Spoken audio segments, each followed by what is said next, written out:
Cool cake ఉందనుకోండి, cool cake. ఆ cool కేక్ని ఒక అతను చెయ్యంతా మురికిగా ఉంది, చేతులంతా మురికిగా ఉంది. అతడు కట్ చేసి ఆ కేక్ని నీ దగ్గరికి తీసుకొని వచ్చి, తీసుకో, నీకు ఇష్టం కదా, తీసుకో అంటే తీసుకుంటారా? ఇష్టమే. కానీ ఆ మలినమైన చేతులతో ఆ అర్పణ తీసుకొని వచ్చి నీ దగ్గరకు వస్తే నీవే తీసుకోవే, మరి దేవుడు ఎలా తీసుకుంటాడు? అదే కేక్ని నేను ఒక పీస్ కట్ చేసి శుభ్రంగా చేతితో పట్టుకొని వచ్చి, అమ్మా తీసుకో అన్నాను అనుకో, థ్యాంక్స్ అన్నయ్య. ఏ ఆడిస్తే ఎందుకు తీసుకోలా? నేను ఇస్తే ఎందుకు తీసుకున్నావు? ఇష్టమే.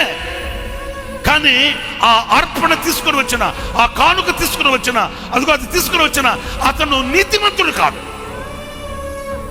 అతని హృదయం అర్పణ విషయంలో నీతియుక్తమైన, నీతి కలిగిన హృదయం కాదని. స్వార్థం. దేవుడంటే విలువ లేదు, దేవుడంటే ఘనత లేదు. ఏదో ఇవ్వాలి, ఏదో తేవాలి, ఏదో రావాలి, ఏదో ఉండాలి. ఒక ఆచారాన్నే పాటించాడు. కానీ హేబేలు అలా కాదు. అతడు తీసుకుని వచ్చిన అర్పణ విషయంలో అతని హృదయం నీతిమంతుని హృదయంగా మార్చబడి, దేవుడు అతనిని కూర్చి ఇతడు నీతిమంతుడు గనుకయే ఆ అర్పణ నేను అంగీకరిస్తున్నాను, ఆ అర్పణ నేను స్వీకరిస్తున్నాను, ఆ అర్పణను బట్టి అతన్ని ఆశీర్వదిస్తున్నాను. నేను మిమ్మల్ని ఒక మాట్లాడుతున్నాను.